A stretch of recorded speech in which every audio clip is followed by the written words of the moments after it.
কেমিস্ট্রির ক্লাসে প্রত্যেককে স্বাগত। প্রশ্ন, জটিল যৌগ থেকে স্থায়িত্বের ক্রমটি হলো, অপশানগুলি হলো: 1. কোবাল্ট NO2 এর whole 6 3- greater than cobalt NO2 এর হোল 6 4-। 2. কোবাল্ট NO2 এর whole 6 3- equal to cobalt NO2 এর হোল 6 4-। 3.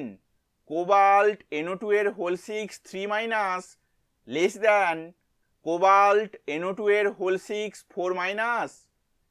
4. এদের কোনোটি নয়। উত্তরটি হলো 1.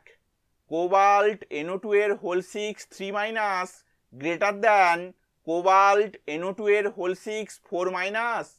এই উত্তরের ব্যাখ্যাটি আমরা পরের স্লাইডে দেখব। কোবাল্ট NO2 এর হোল 6 3- জটিল আয়নটিতে কোবাল্ট +3 জারণ স্তরে রয়েছে এবং কোবাল্ট NO2 এর হোল 6 4- জটিল আয়নটিতে কোবাল্ট +2 জারণ স্তরে রয়েছে। কোবাল্ট 3+ আয়নের আকার কোবাল্ট 2+ আয়নের চেয়ে ছোট।